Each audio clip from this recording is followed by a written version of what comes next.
السلام علیکم ورحمۃ اللہ وبرکاتہ۔ سیدنا کریم صلی اللہ تعالی علیہ وآلہ وسلم آسان تفسیر القرآن اور سورہ بقرہ کی آیت نمبر 109 آج انشاءاللہ لفظی با محاورہ ترجمہ اور تفسیر سے بیان کی جائے گی۔ آئیں سب سے پہلے آیہ مبارکہ کی تلاوت سماعت فرماتے ہیں۔ اعوذ باللہ من الشیطان الرجیم، بسم اللہ الرحمن الرحیم۔ ود کثیر من اہل الکتاب لو یردونکم من بعد ایمانکم کفارا حسدا من عند انفسهم من بعد ما تبين لهم الحق فاعفوا واصفحوا حتى يأتي الله بأمره ان اللہ على كل شيء قدیر۔ دل سے چاہتے ہیں بہت سے اہل کتاب کے کسی طرح پھر بنا دیں تمہیں ایمان لانے کے بعد کافر۔ ان کی یہ آرزو بوجہ اس حسد کے ہے جو ان کے دلوں میں ہے، یہ سب کچھ اس کے بعد جب کہ خوب واضح ہو چکا ان پر حق۔ پس اے غلامان مصطفیٰ معاف کرتے رہو اور درگزر کرتے رہو یہاں تک کہ بھیج دے اللہ ان کے بارے میں اپنا حکم، بے شک اللہ تعالیٰ ہر چیز پر قادر ہے۔ ودا ان اللہ علی کل شیء قدیر، بے شک اللہ تعالیٰ ہر شے پر قادر ہے۔ ودا دل سے چاہتے ہیں، کثیرن بہت، من سے اہل الکتابی اہل کتاب میں سے، لو یردونکم کاش تمہیں بنا دیں، من سے بعدی بعد اس کے، ایمانکم تمہارے ایمان لانے کے بعد، کفارن کافر، حسدن حسد سے، من عندی اس میں سے، انفسہم ان کے دلوں میں، من بعد اس کے بعد، ما جب کہ تبینہ خوب واضح ہو چکا، لہم ان کے لیے، الحق حق، فاعفو پس معاف کرتے رہو، واصفحوا اور درگزر کرتے رہو، حتیٰ یہاں تک کہ یاتی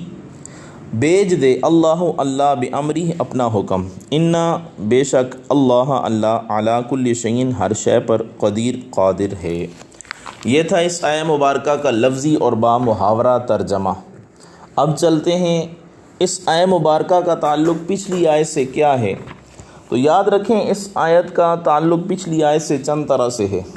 اس سے پہلے نسخ وغیرہ پر یہود کے اعتراضات کا ذکر فرمایا گیا، اب ان کے اعتراضات کے مقصود کا ذکر ہو رہا ہے کہ اے مسلمانوں در حقیقت انہیں خود کوئی شبہ نہیں ہے، وہ تو محض تمہارے دلوں میں شبہات پیدا کرنے کے لیے اعتراض کرتے ہیں تاکہ تم ایمان چھوڑ کر پہلے کی طرح کافر بن جاؤ۔ دوسرا تعلق پہلے یہود کی گزشتہ فریب کاریوں کا ذکر کیا گیا کہ وہ ان طریقوں سے مسلمانوں کو ایمان سے پھیرنا چاہتے ہیں۔ اب آئندہ کا تذکرہ ہے کہ مسلمانوں ہوشیار رہنا، یہود آئندہ بھی تمہارے شکار کے لیے بہت سے جال پھینکیں گے کیونکہ وہ تمہارے سے ایمان کے پیچھے پڑے ہوئے ہیں۔ اور تیسرا تعلق پہلے یہود کے اعتراضات بیان فرما کر ان کے جواب دیے اور مسلمانوں کو ایسے واہیات سوالوں سے روکا گیا، اب فرمایا جا رہا ہے اے مسلمانوں یہ تمہاری خاطر جواب دیے جا رہے ہیں کہ تم ایمان پر ثابت قدم رہو۔ انہیں تو ہدایت حاصل کرنا منظور ہی نہیں ہے، آئندہ ان کے ہر سوال کا جواب نہیں دیا جائے گا کیونکہ وہ تمام سوالات تمہیں گمراہ کرنے کے لیے ہوں گے، تو خیال رکھنا اور ہوشیار رہنا۔ اب یہاں پہ اس آیہ مبارکہ کا شان نزول کیا ہے؟ تو فخاس ابن آزورہ اور زید بن قیس اور چند اور یہود نے احد کے واقعے کے بعد حضرت حذیفہ بن یمان اور عمار بن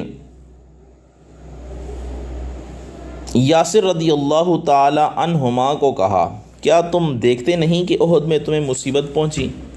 اگر تم حق پر ہوتے تو تمہیں یہ مصیبت نہ پہنچتی۔ کہنے لگے فرجعوا الی دیننا فہو خیر لکم وافضل ونحن اہدی منکم سبیلا، کہ تم ہمارے دین کی طرف آ جاؤ، یہ تمہارے لیے بہتر ہے اور افضل ہے کیونکہ ہم تم سے زیادہ سیدھی راہ پر قائم ہیں۔ تو حضرت عمار بن یاسر نے ان سے پوچھا تمہارے دین میں وعدے کو توڑنے کا کیا حکم ہے؟ انہوں نے کہا وعدہ کو توڑنا بہت شدید جرم ہے، یعنی بہت بڑا گناہ ہے۔ حضرت عمار رضی اللہ تعالیٰ عنہ نے فرمایا انی قد آہدت انی لا اکفر بمحمد ما عشت، بے شک میں نے وعدہ کر لیا ہے کہ جب تک زندہ رہوں گا محمد صلی اللہ علیہ وسلم سے کفر نہیں کروں گا، اس لیے میں تمہارے دین میں آ کر وعدہ نہیں توڑ سکتا۔ تو یہودیوں نے کہا، یہودی کہنے لگے یہ شخص دین سے پھر گیا ہے، یعنی اس نے بھی ایمان قبول کر کے اچھا کام نہیں کیا، کیونکہ وہ تو صرف یہودیت کو ہی اپنا دین سمجھتے تھے۔ اور حضرت حذیفہ رضی اللہ تعالیٰ عنہ نے کہا کہ میں اللہ کے رب ہونے پر، محمد صلی اللہ علیہ وسلم کے نبی ہونے پر، اور اسلام کے دین ہونے پر، اور قرآن کے امام ہونے پر، اور کعبے کے قبلے ہونے اور مومنوں کے بھائی ہونے پہ راضی ہوں۔ اس کے بعد یہ دونوں حضرات نبی کریم صلی اللہ علیہ وسلم کی خدمت میں حاضر ہوئے اور یہود کے مکر کرنے اور دین سے پھرنے کی کوشش کرنے اور اپنے اپنے جوابات کو حضور کے سامنے ذکر کر دیا۔ تو آپ صلی اللہ علیہ وسلم نے فرمایا تم دونوں نے بھلائی کو پا لیا اور کامیابی حاصل کر لی ہے۔ تو اس واقعے کے بعد اس آیہ کریم کا نزول ہوا کہ بہت سے اہل کتاب یہ چاہتے ہیں کہ تمہیں ایمان سے پھیر کر کافر بنا دیں۔ ان کی یہ خواہش حسد کی وجہ سے ہے جو وہ اپنے نفسوں میں رکھتے ہیں، حالانکہ ان کے سامنے حق بہت واضح ہے۔ یعنی حق کے واضح ہونے کے بعد حق پر قائم لوگوں کو پھیرنے کی کوشش کرنا حماقت ہی حماقت ہے۔ دوسرا شان نزول اس کا یہ ہے، جس کی وجہ یہ ہے کہ کعب بن اشرف یہودی شاعر تھا، نبی اکرم صلی اللہ علیہ وسلم کی شان کے مخالف اپنے اشعار میں آپ کی ہجو کرتا تھا اور چاہتا تھا کہ تمام مسلمان یہودی ہو جائیں۔ تو اس کے رد میں اللہ تعالیٰ نے اس آیہ مبارکہ کو نازل فرمایا۔ ایک اور شان نزول ہے کہ عام یہودی نبی اکرم صلی اللہ علیہ وسلم کی تشریف آوری سے پہلے آپ کے وسیلے سے جنگ میں فتح حاصل کرتے تھے۔ جب نبی اکرم صلی اللہ علیہ وسلم حضرت اسماعیل علیہ السلام کی اولاد میں سے تشریف لائے تو وہ آپ کو پہچاننے کے باوجود حسد کی وجہ سے آپ سے کفر کرنے لگے، اور اس خیال سے کہ ان کی ریاست نہ چلی جائے، ان کی چودراہٹ ختم نہ ہو جائے اور ان کے متبعین نہ ختم ہو جائیں، تو وہ چاہنے لگے کہ کاش مسلمان بھی اپنے دین سے پھر جائیں۔ چوتھی وجہ حی بن اخطب اور ابو یاسر بن اخطب عرب کے یہود میں سب سے زیادہ نبی اکرم صلی اللہ علیہ وسلم سے حسد کرتے تھے، مومنین سے، کیونکہ اللہ تعالیٰ نے خصوصی انعامات سے جو ان کو نوازا ہے وہ اس پر حسد کرتے تھے اور کوشش کرتے تھے کہ مومنین کو ایمان سے پھیر دیں۔ تو یہ آیہ کریمہ نازل ہوئی۔ اب یہ تمام وجوہ جو ہے وہ ہم نے آپ کے سامنے ذکر کر دیے ہیں، اب ہم اس کی تفسیر کی طرف چلتے ہیں۔ امام رازی رحمۃ اللہ تعالیٰ علیہ نے اس آیت کے شان نزول میں یہ چیزیں بھی لکھی ہیں جو ابھی آپ کے سامنے جو ہیں وہ پیش کی ہیں۔ تو یہاں سب سے پہلے حسد کی تحقیق تھوڑی کر لی جائے۔ تو اس آیت میں اللہ تعالیٰ نے فرمایا کہ یہود حسد کی وجہ سے مسلمانوں کو ان کے دین سے لوٹانا چاہتے تھے، اس لیے ہم یہاں حسد کی تحقیق جو ہے وہ آپ کے سامنے پیش کریں گے۔ حسد کا کیا معنی ہے، حسد کے متعلق احادیث، حسد کے مراتب، حسد کے اسباب اور حسد کو زائل کرنے کے طریقے بیان کریں گے انشاءاللہ عز و جل۔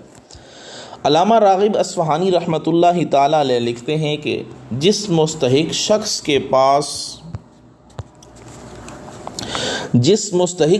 پاس نعمت ہو، اس سے نعمت کے زوال کی تمنا کو حسد کہتے ہیں۔ روایت میں ہے کہ مومن رشک کرتا ہے اور منافق حسد کرتا ہے، اور قرآن میں ہے من شر حاسد اذا حسد، کہ جب حاسد حسد کریں تو ان کے شر سے تیری پناہ میں آتا ہوں۔ تو صاحب نعمت کے پاس نعمت دیکھ کر یہ تمنا کرنا کہ اس کے پاس یہ نعمت رہے اور ہمیں بھی اس کی مثل مل جائے تو یہ رشک ہے، لیکن اس کے چھن جانے کی تمنا کرنا کہ اس کے پاس یہ نعمت نہ رہے ہمیں مل جائے تو یہ حسد ہے۔ حسد کے متعلق احادیث اور آثار، ابو داؤد میں روایت ہے، حضرت ابو ہریرہ رضی اللہ تعالیٰ عنہ بیان کرتے ہیں نبی اکرم صلی اللہ علیہ وسلم نے فرمایا حسد سے بچو، کیونکہ حسد نیکیوں کو اس طرح کھا جاتا ہے جس طرح آگ سوکھی لکڑیوں اور گھاس کو کھا جاتی ہے،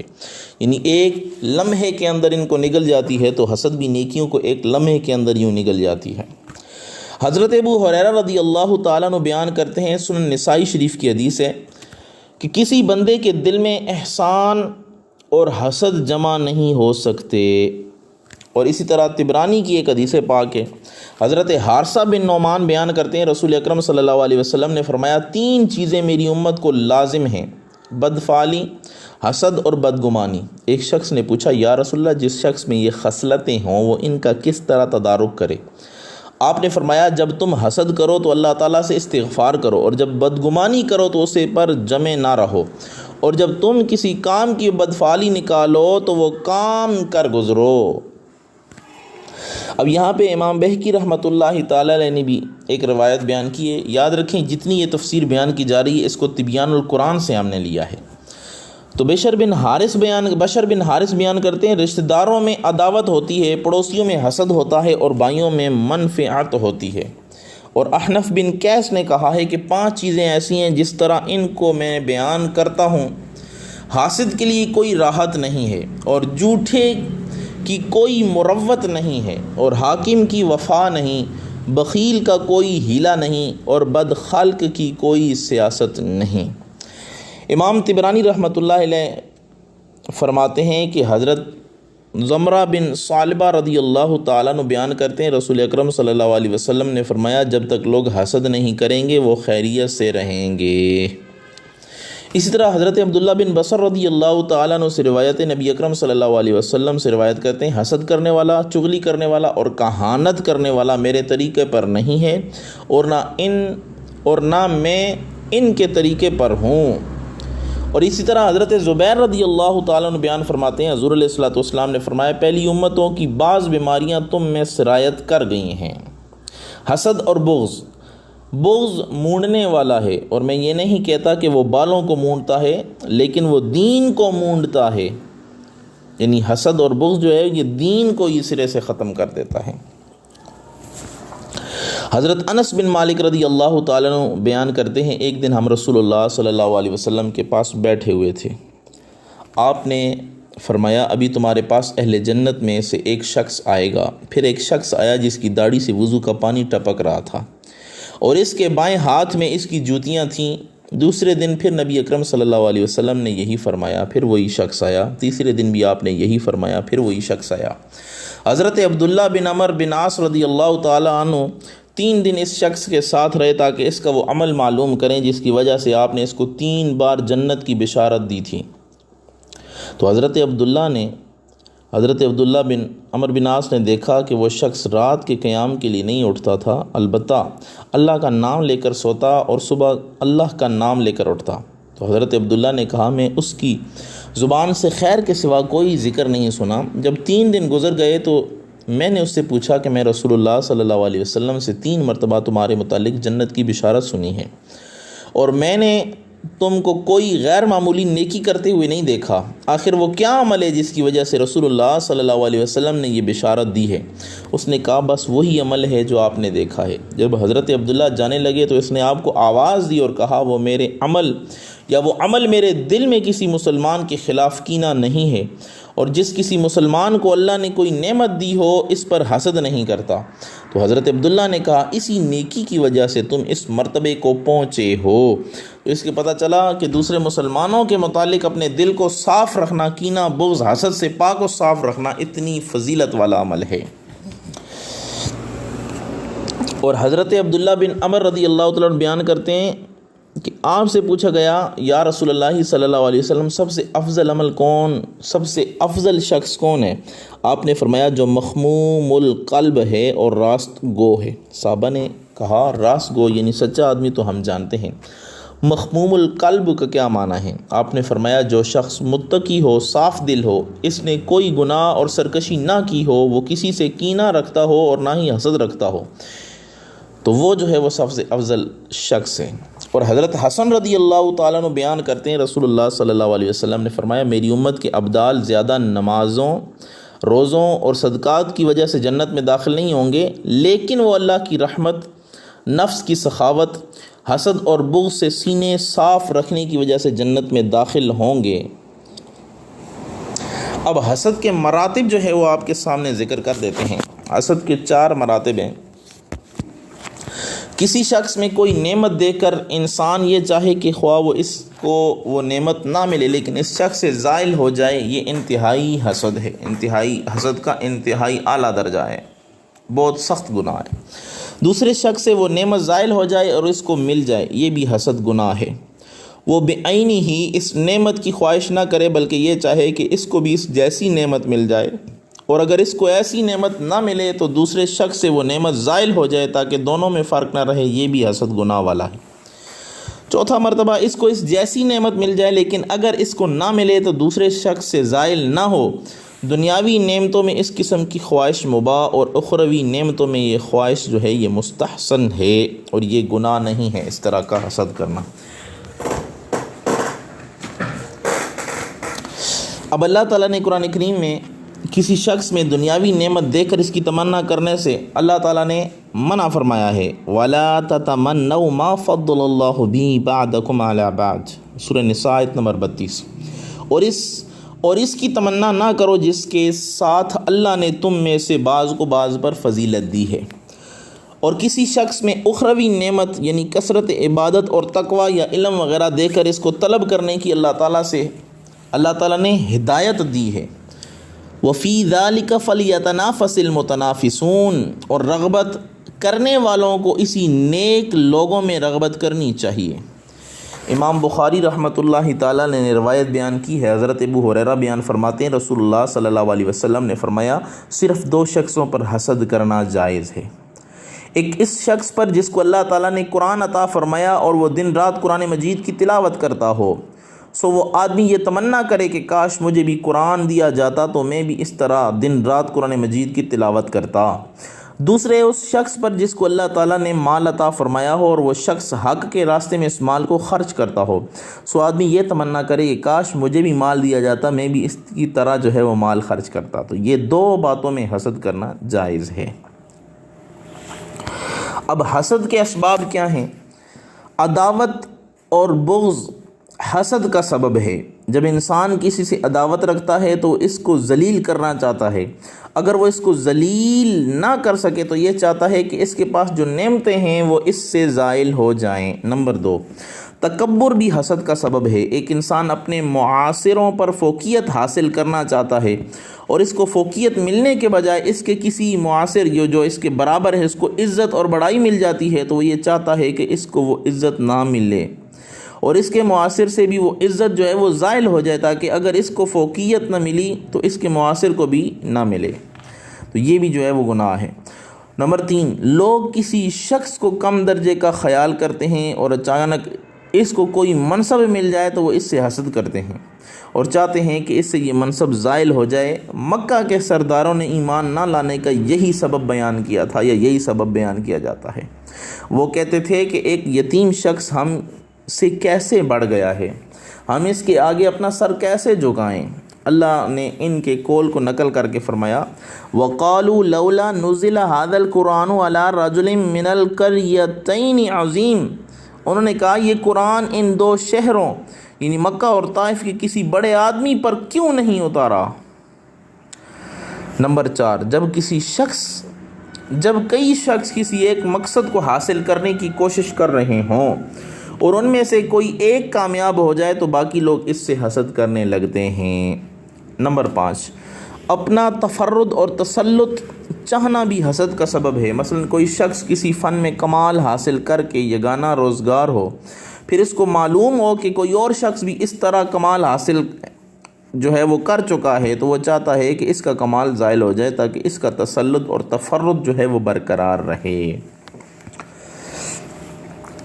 اب حسد کو زائل کرنے کا علاج کیا ہے؟ تو حسد کو زائل کرنے کا طریقہ یہ ہے کہ انسان تقدیر پر اپنے ایمان کو مضبوط کرے، مستحکم کرے، اور جو نعمتیں اس کو مل گئی ہیں ان پر راضی رہے اور ان کا شکریہ ادا کرے، اور جو نعمتیں اس کو نہیں ملی ان پر صبر کرے اور دوسرے شخص میں ان نعمتوں کو دیکھ کر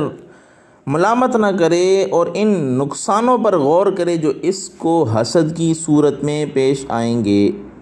نمبر 1، حسد کی وجہ سے انسان اللہ کے حکم اور اس کی تقسیم کو ناپسند کرتا ہے۔ نمبر 2، انسان جب کسی مسلمان کے پاس زیادہ نعمتیں دیکھ کر حسد کرتا ہے تو وہ اولیاء اللہ کے زمرے سے خارج ہو کر ابلیس کی لسٹ میں شامل ہو جاتا ہے، ابلیس کی جماعت میں شامل ہو جاتا ہے، کیونکہ سب سے پہلے حسد کرنے والا ابلیس تھا جس نے حضرت آدم علیہ السلام پر حسد کیا تھا۔ نمبر 3، حسد کرنے والا شخص ہمیشہ جلتا اور کڑتا رہتا ہے، جیسے جیسے دوسرے شخص پر زیادہ نعمتیں ہوتی ہیں اس کی جلن بڑھتی جاتی ہے۔ نمبر 4، حسد کرنے والا شخص لوگوں کے نزدیک مذموم اور اللہ کے نزدیک ملعون ہوتا ہے، یعنی اس پہ لعنت کی جاتی ہے، اللہ کی رحمت سے دور کر دیا جاتا ہے۔ نمبر 5، حاسد ہمیشہ یہ تمنا کرتا ہے کہ جس سے وہ حسد کرتا ہے اس سے نعمت زائل ہو جائے، اگر وہ عالم ہے تو غلط مسئلہ بتائے اور پکڑا جائے یا کسی مصیبت کا شکار ہو، لوگوں میں رسوا ہو، سخت بیمار ہو یا مر جائے، اور جو شخص کسی کا برا چاہتا ہے وہ خود اس میں برائی میں پڑ جاتا ہے۔ تو حسد کرنے والے کو چاہیے کہ وہ ایسے کام کرے جو حسد کے تقاضوں کے خلاف ہوں۔ اگر حسد کی وجہ سے وہ اس کی برائی کرنا چاہتا ہے تو اس کی تعریف کرے، اگر حسد کی وجہ سے وہ اس کے سامنے اپنی بڑائی کا اظہار کرنا چاہتا ہے تو اس کے سامنے تواضع اور عاجزی کا اظہار کرے، اگر وہ اس سے کسی بلائی اور فیض کو منقطع کرنا چاہتا ہے، روکنا چاہتا ہے تو اس کو خیر اور نفع پہنچائے، اور وہ اس سے جن نعمتوں کے زوال کی تمنا کرتا ہے اس کے لیے ان نعمتوں میں زیادتی کی دعا کرتا رہے تو اس کا دل حسد سے پاک ہو جائے گا۔ جب حسد کرنے والا حسد کے نقصانات پر غور کرے گا اور اس کی تلافی کے لیے محسود کا بھلا چاہے گا تو اس سے حسد زائل ہو جائے گا اور اس کا دل پاک و صاف ہو جائے گا، تو یہ اللہ کا محبوب بندہ بن جائے گا۔ اب یہاں پہ اللہ تعالیٰ نے جو فرمایا کہ انہیں معاف کر دو اور عفو درگزر سے کام لو، فاعفو واصفحو، کہ انہیں معاف کرو اور یعنی درگزر کرو اور انہیں معاف کر دو، حتی یاتی اللہ بامرہ ان اللہ علی کل شیء قدیر، کہ یہاں تک کہ اللہ اپنا حکم لے آئے۔ تو ایک چیز یہ یاد رکھیں کہ اللہ نے جب یہ حکم ارشاد فرمایا کافروں اور مشرکوں کی زیادتی سے نبی کریم صلی اللہ علیہ وسلم نے ان کو معاف کرتے رہے، یہ ایک وقت تک حکم تھا۔ کافروں اور مشرکوں سے جہاد کا حکم نازل ہونے سے پہلے نبی اکرم صلی اللہ علیہ وسلم کی یا حضور نبی اکرم صلی اللہ علیہ وسلم کو ان کی اظہار ثانیوں کو برداشت کیا کرتے تھے اور درگزر جو ہے وہ فرما دیا کرتے تھے، معاف فرما دیا کرتے تھے۔ حضرت اسامہ بن زید رضی اللہ تعالیٰ عنہ بیان کرتے ہیں کہ فدق کی بنی ہوئی ایک موٹی چادر اوڑھ کر نبی اکرم صلی اللہ علیہ وسلم دراز گوش پر سوال ہو کر بنو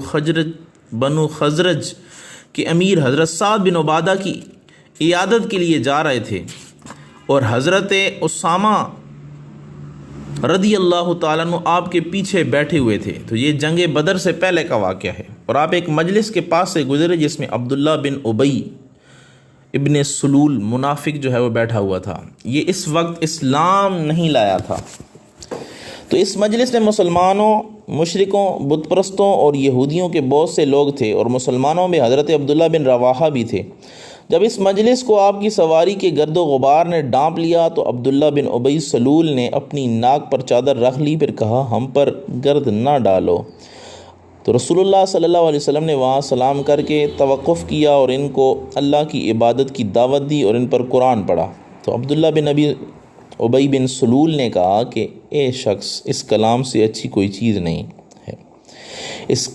اچھی کوئی چیز نہیں ہے، اگر یہ حق ہے تو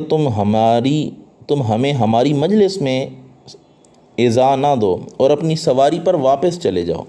اور جو تمہارے پاس آئے اس کو سناؤ۔ تو حضرت عبداللہ بن رواحہ نے کہا کیوں نہیں یا رسول اللہ، آپ ہماری مجلس میں ٹھہریں، ہم اس کو پسند کرتے ہیں۔ پھر مسلمان، مشرک اور یہود ایک دوسرے کو برا کہنے لگے، حتیٰ کہ وہ لڑنے کے قریب ہو گئے، تو نبی اکرم صلی اللہ علیہ وسلم نے ان کو ٹھنڈا کرتے رہے یہاں تک کہ وہ خاموش ہو گئے۔ پھر نبی کریم صلی اللہ علیہ وسلم اپنی سواری پر بیٹھ کر روانہ ہو گئے اور حضرت سعد بن عبادہ کے پاس پہنچے۔ نبی اکرم صلی اللہ علیہ وسلم نے فرمایا اے سعد، کیا تم نے سنا کہ ابو حباب یعنی یہ عبداللہ بن ابی بن سلول جو منافق تھا اس کا ایک لقب ہے، ابو حباب، اس نے کیا کہا، انہوں نے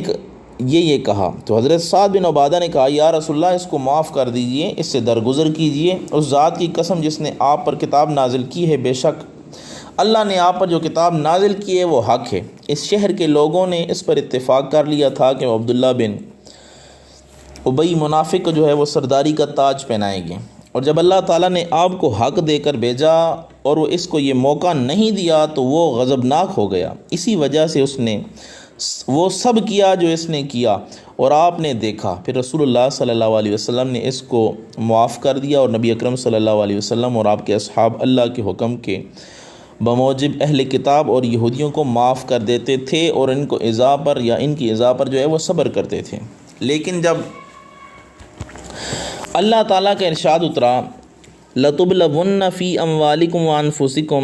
وَلَتَسْمَعُنَّ مِنَ الَّذِينَ أُوتُوا الْكِتَابَ مِنْ قَبْلِكُمْ وَمِنَ الَّذِينَ أَشْرَكُوا أَذًى كَثِيرًا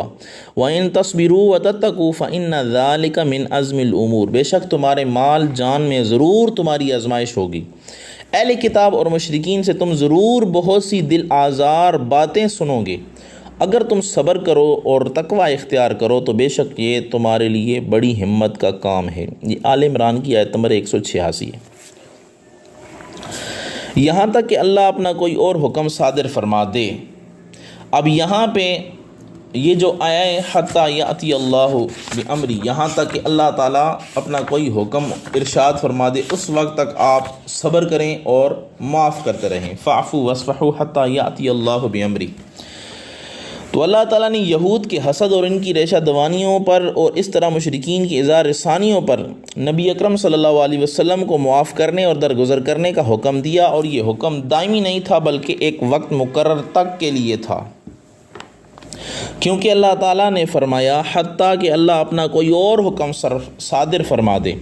تو مشرکین اور یہود سے درگزر کرنے کا حکم اس وقت تک کے لیے تھا جب تک کہ اللہ تعالیٰ نے قتال کا حکم نہیں دیا تھا۔ بعد میں اللہ تعالیٰ نے یہ حکم دیا کہ یا تو وہ اسلام قبول کریں یا مسلمانوں کے تابع ہو کر رہیں اور جزیہ دیں۔ علماء نے بیان کیا ہے یہ آیت اس آیت سے منسوخ ہے کہ قاتل الذین لا یؤمنون باللہ ولا بالیوم الاخر ولا یحرمون ما حرم اللہ ورسولہ ولا یدینون دین الحق من الذین اوتوا الکتاب حتی یؤتوا الجزیۃ عن ید وہم صاغرون۔ یہ سورہ توبہ کی آیت نمبر 29 ہے کہ جو اہل کتاب اللہ اور قیامت کے دن پر ایمان نہ لائیں اور اللہ اور اس کے رسول کے حرام کیے ہوئے کو حرام نہ کہیں اور نہ دین حق کی اطاعت کریں اور ان سے قتال کرتے رہو حتیٰ کہ وہ مغلوب ہو کر اپنے ہاتھ سے جزیہ دیں۔ تو اس آیت میں اہل کتاب سے قتال کا حکم ہے، اور درجہ ذیل آیت میں مشرکین سے قتال کا حکم ہے کہ فَاقْتُلُوا الْمُشْرِكِينَ حَيْثُ وَجَدتُّمُوهُمْ، سورہ توبہ آیت 5۔ سو مشرکین کو تم جہاں پاؤ انہیں قتل کر دو۔ تو ایک سوال یہ ہے کہ جب کافروں اور مشرکوں سے درگزر کرنے کا حکم دائمی نہیں تھا بلکہ ایک خاص وقت تک تھا، تو قتال کا حکم آنے کے بعد اس پہلے حکم کو منسوخ کیوں کیا جاتا ہے؟ تو اس کا جواب یہ ہے چونکہ اس حکم میں مدت کو بیان نہیں کیا گیا تھا بلکہ اس کو مبہم رکھا گیا تھا، اس لیے اس کو اب منسوخ کر دیا گیا ہے۔ تو اس کو جو ہے ایک مدت کے لیے اللہ تعالیٰ نے بیان کیا تھا، جب وہ مدت پوری ہوئی تو اللہ نے فرمایا کہ اب جو ہے وہ ان سے قتال شروع کر دو۔ تو آگے یہ بات یاد رکھیں، کسی شخصی معاملے میں زیادتی سے درگزر کرنا اور دین کے معاملے میں رعایت نہ کرنا، تو معاف کرنے اور درگزر کرنے کے لیے اس سے کہا جاتا ہے جو سزا دینے اور بدلہ دینے پر قادر ہو۔ اس میں یہ اشارہ ہے کہ مسلمان تعداد میں کم ہونے کے باوجود ایمان کی طاقت سے اس قدر قوی تھے کہ وہ یہودیوں مشرکوں کو سزا دے سکتے تھے، لیکن اللہ تعالیٰ نے اپنی حکمت کی وجہ سے ان کو عفو اور درگزر کا حکم دیا کہ آپ انہیں معاف کریں۔ اور بعض مفسرین نے یہ کہا کہ اس آیت میں بنو قریظہ اور بنو نذیر سے درگزر کا حکم ہے، حتیٰ کہ اللہ تعالیٰ نے بنی قریظہ کو قتل کرنے اور بنی نذیر کو جو ہے وہ جلا وطن کرنے کا حکم صادر فرما دیا۔ تو بعض علماء نے یہ کہا ہے کہ اس آیت میں یہ نہیں فرمایا کہ کس کو معاف کرو اور کس سے درگزر کرو، اس میں یہ اشارہ ہے کہ مسلمانوں کا عام حال یہ ہوتا ہے کہ چاہیے کہ وہ تمام جاہلوں اور زیادتی کرنے والوں کو معاف کر دیں، اور ان سے درگزر کر لیں۔ تو ہمارے نبی صلی اللہ علیہ وسلم کا مبارک طریقہ یہ تھا کہ اگر آپ کی ذات کے ساتھ کوئی شخص زیادتی کرتا تو معاف کر دیتے، لیکن اگر کوئی شخص اللہ کی حرمت اور اس کے احکام کے خلاف کوئی کام کرتا تو پھر آپ کوئی رعایت نہیں کرتے تھے۔ حضرت عائشہ صدیقہ رضی اللہ تعالی عنہا بیان فرماتی ہیں، جو تمام مومنوں کی ماں ہیں،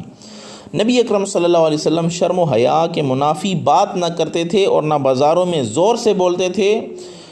اور نہ برائی کا بدلہ برائی سے دیتے، بلکہ معاف کر دیتے تھے اور درگزر کر دیتے تھے۔ اور حضرت عائشہ صدیقہ رضی اللہ تعالی عنہا فرماتی ہیں، میں نے رسول اللہ صلی اللہ علیہ وسلم کو کبھی کسی زیادتی کا بدلہ لیتے ہوئے نہیں دیکھا، شرط یہ ہے کہ وہ اللہ کی خلاف ورزی نہ کی جائے، اللہ کے جو حدود ہیں اس کو نہ توڑا جائے، اور جب کوئی حدود اللہ کی خلاف ورزی کرتا تو آپ اس پر سب سے زیادہ غضب کرنے والے تھے، اور جب بھی آپ کو دو کاموں میں سے ایک کام کا اختیار دیا جاتا تو آپ ان میں سے آسان کام کو اختیار کرتے، بشرط یہ کہ وہ گناہ نہ ہو۔ اور حضرت عائشہ صدیقہ رضی اللہ تعالی عنہا بیان کرتی ہیں، نبی اکرم صلی اللہ علیہ وسلم جہاد فی سبیل اللہ کے سوا کسی کو نہیں مارا، کسی خادم یا کو بھی نہیں مارا اور کسی عورت کو بھی نہیں مارا۔ اور حضرت علی رضی اللہ تعالیٰ عنہ فرماتے ہیں، نبی اکرم صلی اللہ علیہ وسلم نے اپنے نفس کے لیے 3 چیزوں کو ترک کر دیا تھا: ضد یعنی بحث کرنا، اپنے لیے بڑائی چاہنا اور غیر متعلقہ باتوں میں پڑنا۔ اور لوگوں کے لیے بھی 3 چیزوں کو ترک کر دیا تھا: کسی کی مذمت نہیں کرتے تھے، کسی کا عیب بیان نہیں کرتے تھے اور کسی کے عیوب کا کھوج نہیں لگاتے تھے۔ صرف انہی امور میں کلام فرماتے جن میں ثواب کی امید ہوتی تھی۔ تو آج ہماری زندگی نبی اکرم صلی اللہ علیہ وسلم کی سیرت کے بالکل برعکس گزر رہی ہے۔ اللہ تعالیٰ اصلاح فرمائے اور ہمارے گناہوں کو جو ہے وہ معاف فرمائے۔ اللہ تعالیٰ ہمیں اپنی اصلاح کرنے کی توفیق عطا فرمائے اور ہمیں غور و فکر کرنے کی توفیق عطا فرمائے۔ اب اس آیت سے چند فوائد حاصل ہوتے ہیں۔ پہلا یہ کہ کفار مسلمانوں سے کبھی راضی نہیں ہو سکتے، ان کے اتفاق کی صرف 2 صورتیں ہیں: یا تو وہ مومن ہو جائیں یا معاذ اللہ مسلمان مرتد، کیونکہ ایمان نور ہے اور کفر تاریکی، ایمان دن ہے اور کفر رات ہے۔ اور جو مومن اور کفار میں اتفاق کی کوشش کرتا ہے وہ فطرت اور قدرت